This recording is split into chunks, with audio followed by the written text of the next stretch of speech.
விவசாய கடனை தள்ளுபடி பண்றோம், விவசாயிகளுக்கு உதவி பண்றோம்னு சொல்றது மாபெரும் தப்பு. விவசாயம் இல்லாதவர்களுக்கு நாங்கள் உணவளித்ததற்கு நீங்கள் கொடுக்கக்கூடிய ஒரு பணம் தான் இது. எங்களுக்கு இந்த தள்ளுபடியே தேவையில்லை, மானியம் தேவையில்லை அப்படின்னு தான் நாங்கள் சொல்றோம். எங்களுக்கு உரிய விலை கொடுங்க அப்படிங்கிறோம். அதுக்கு எந்த விதமான ஒரு நடவடிக்கை எடுக்கிறதுக்கும் வழி இல்லை. காரணம் இது என்னைக்கு விவசாயிகள் சட்டமன்றத்திலையும் சரி பாராளுமன்றத்திலையும் சரி அந்த அவைகள் நிறைந்த விவசாயிகள் நிறைந்த அவைகளாக இருக்கா அன்னைக்கு தான் இந்த தீர்வு இதனுடைய குறைகளை தீர்வு காண முடியும். அது வரைக்கும் இதே நிலை தான் நீடிக்கும். அதனால தயவு செஞ்சு அரசு இதை பரிசீலனை பண்ணணும்.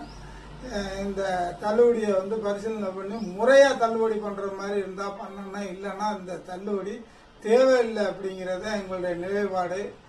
ரெண்டாவதா விவசாயிகள் புரிஞ்சுக்கிறேன்.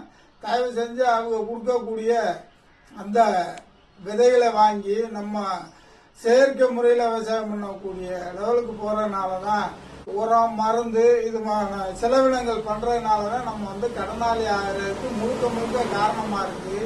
அதனால நம்ம செயற்கை விவசாயத்தை எந்த அளவுக்கு குறைக்கணுமோ குறைச்சிட்டு இயற்கை முறையில நம்ம விவசாயம் பண்ண வரையில நம்ம செலவினங்களை குறைக்கலாம். அதுக்கு முன்வரணும். ஏன் நம்ம கடனை வாங்கி விவசாயம் பண்ணிட்டு நம்ம அவங்கள்ட்ட கடன் தள்ளுபடி கேட்கணும்னு கேட்கிறேன். நம்ம செலவில்லாத விவசாயத்தை நோக்கி போகணும். விவசாயிகள் ஒற்றுமையா இருந்து போறாங்கன்னா மட்டுமே பல விஷயங்களை தீர்வு காண முடியுங்கிறத அனைவரும் சொல்றது. தயவு செஞ்சு நம்ம தற்சார்பு கொள்கைகளை வந்தாதான் இவங்களுடைய கேள்விக்கு நம்ம ஒரு பதிலா நிக்க முடியும்.